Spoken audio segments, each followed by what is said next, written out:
Nagumapaw ang pagmamahal sa libing ng hari ng komedya na si Dolphy. Ang kanyang naiwang pamilya sumandal sa isa't isa sa gitna ng dalamhating kanilang nararamdaman. May news to go si Joseph Morong.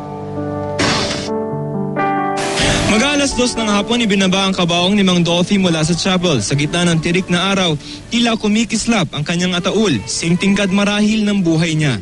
Mga kaibigan na nagsilbing pallbearers, karamihan sa mga nakilibing nakaputi. Kaya litaw ang nakaitim na si Sasha Padilla na pinangunahan ng paglalakad ng pamilya Quizon. Nasa prosesyon din ang ilang malalapit na kaibigan tulad din ng Maricel Soriano at Maybelline de la Cruz. Isasakay dapat sa karwahe ang kabaong pero hindi natuloy ito dahil namatay ang kabayong hihila rito. Wala pang 10 minuto nasa may puntod na ang kabaong. Si Maricel, walang patid ang luha. Naroon si Father Larry Faraon para muling basbasan ang labi ni Dolphy. Binigyan ng huling pagkakataon ng pamilya na masulyapan siya sa huling sandali. Si Vandolph humahagulgol na lumapit sa mga labi ng ama. Sinamahan siya ng kapatid na si Dolphy Jr. Huli namang sumilip ang mag-iinang Sasha, Nicole at Zia. Matagal na yakap ang pabaon ni Sasha sa kanyang partner.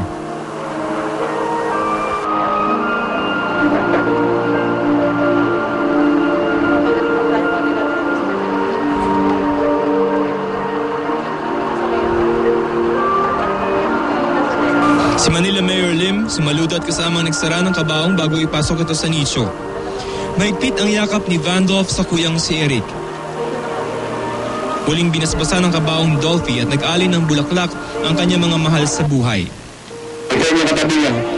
Ayaw niya makita. Nasa naman natin eh. Ayaw niya makita na nakasimangot tayo. Ayaw niya bahuli yung simangot, yung lukot, ha? Oo, sabihin natin, isigaw natin, Mang Dolphy! 1, 2, 3, Mang Dolphy! Masaya kami! Dahil Lord ka na. Palapakan natin si Mang Dolphy. Mabuhay si Mang Dolphy! Hep, hep! Hep, hep! Nagbigay si Sasha ng pahuling mensahe. Maraming salamat sa inyong lahat. Sa inyong pakikiramay sa aming pamilya. Maraming salamat din sa inyo sa pagdalo nyo ngayong hapon para ihatid si Dolphy sa kanyang huling hantungan. Mahal na mahal na Dolphy sa sambayanan. Maraming salamat sa lahat ng pagmamahal na binigay mo sa amin at sa lahat ng mga Pilipino. We love you. I love you, Lavico.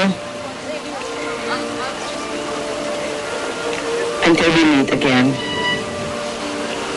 God bless us all. Nagpakawala ng mga kalapati at confetti sa saliw ng musikang Seasons of Love mula sa Broadway musical na Rent. Sa kanta, tinanong, paano ba sinusukat ang isang taon o ang isang buhay? Bakit hindi daw sa pamamagitan ng pag-ibig?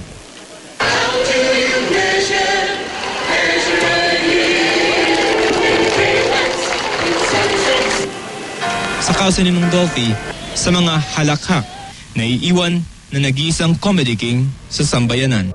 Joseph Morong, GMA News.